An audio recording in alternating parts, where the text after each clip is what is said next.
In this video, I'll be teaching you the basic principles of setting goals in relationship to your freelancing career and business. Understanding the basic principles of goal setting as a freelancer is an important component of likelihood of achieving your goals.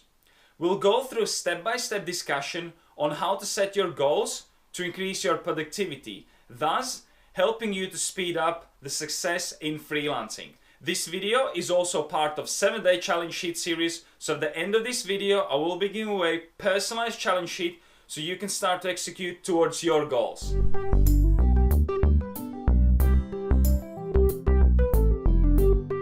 Hey guys, this is Janis from Driven by Goal, helping you to achieve your goals. On this channel, I teach freelancers how to become confident, productive, and driven so that you can advance your freelancing career and business. If this is your first time on a channel, I would like you to ask you to do one thing. Leave the comment below with what do you do as a freelancer, and just say hi to the community.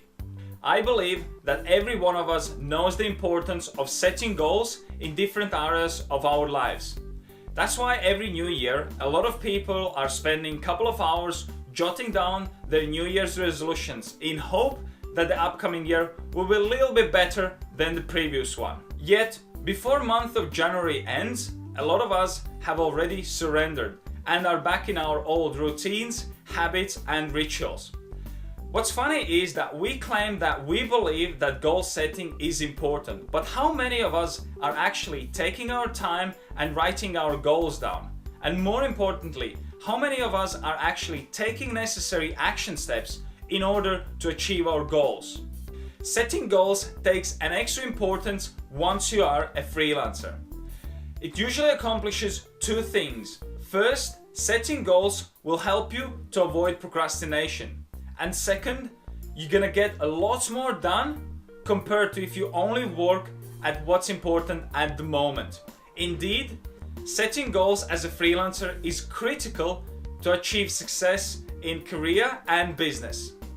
So let's dive deeper to learn essential qualities of an effective goal and the process that we need to go through in order to achieve it. So what is a goal? The word goal in a dictionary is simply defined as something that we are trying to do or achieve. In other words, when we're talking about goals, we're talking about clearly defined something that is the object of everything that we do. Setting goals is essential if you want to increase your productivity, focus, and success. In fact, according to the recent case study on setting goals, researchers Robert Wood and Edwin Locker performed a meta-analysis of 38 students about concept of goal setting. The researchers found that the students given with a clear and challenging goals can outperform other students who have no goals by 250%. Now that's a good incentive to set the goals, right? For a freelancer, a goal can take many forms. It can be a defined dollar amount that you want to earn in a year. It can be also an exact number of new projects that you want to have in a single month. Or it can be as simple as finishing everything that you need to do within 6 hours or less. Having a goal is important because it helps you to focus your effort onto achieving your aim.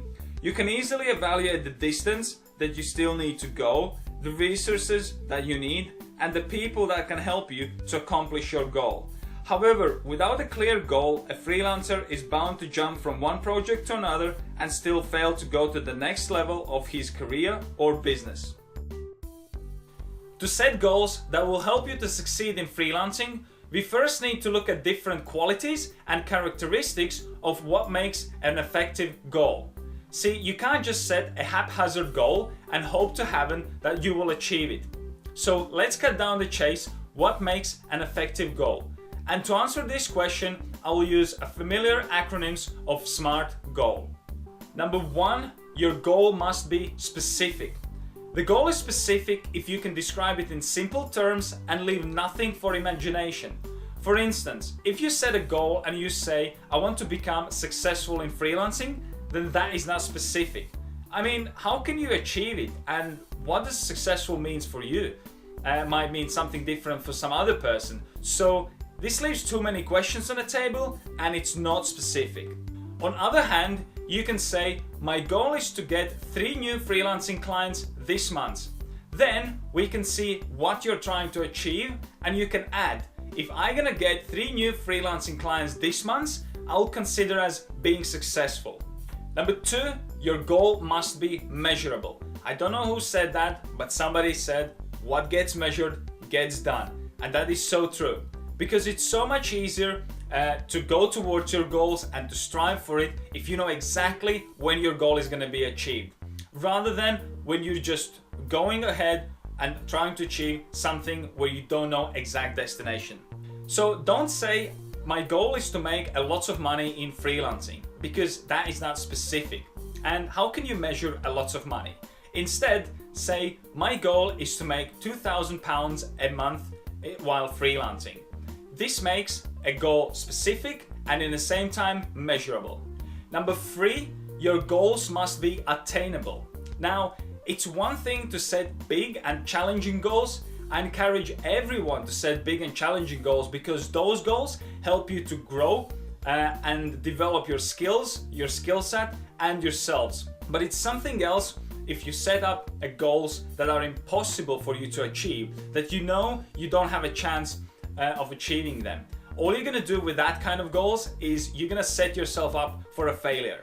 Now let me illustrate it. Let's say you are fairly new to the freelancing and you have started as a freelancer in a part-time, and in your first months you make £100 extra income from freelancing.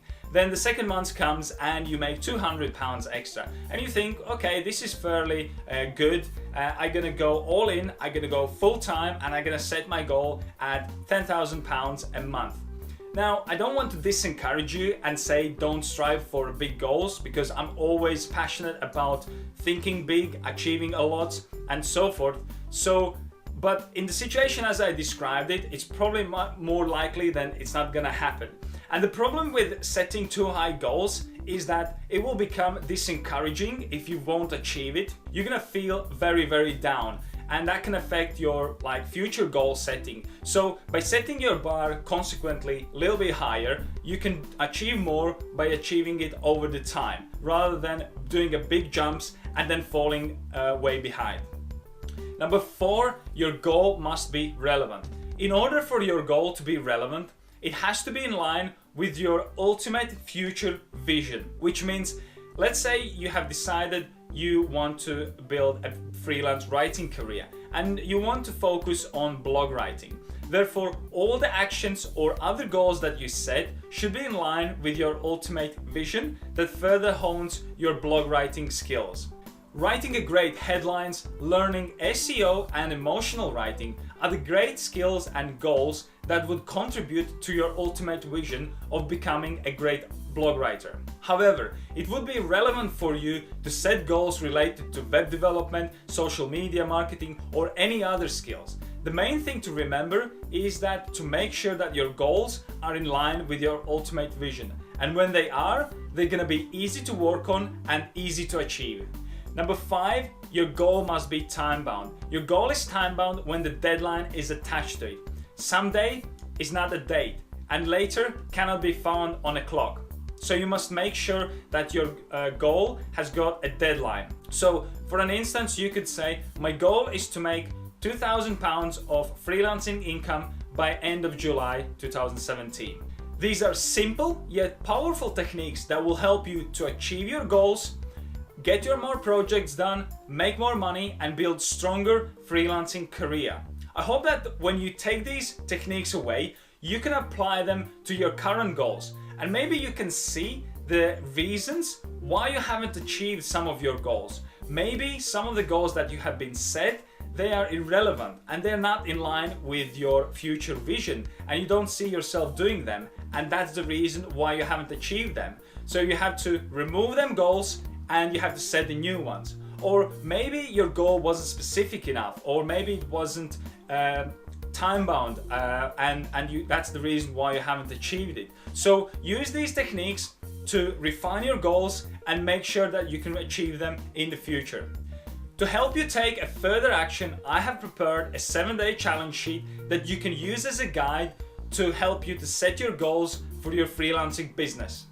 This week's challenge is to either redefine your goal or to set a new goals. If you already have a goal, I want you to make sure that it is a good goal, and you check it by making sure that it is a SMART goal. But if you don't have a goal, then your challenge for this week is to set a SMART goal so you got something to strive for. To get your challenge sheet, go to the description box below and download it from there. If you have already joined the 7-day challenge sheet program before, then you don't have to do anything and your challenge sheet should be in your inbox right now.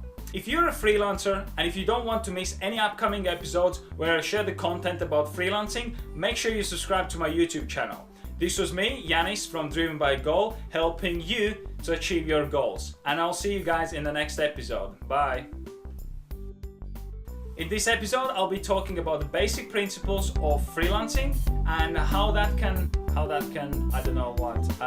When your goal is relevant, then this week's challenge is about making sure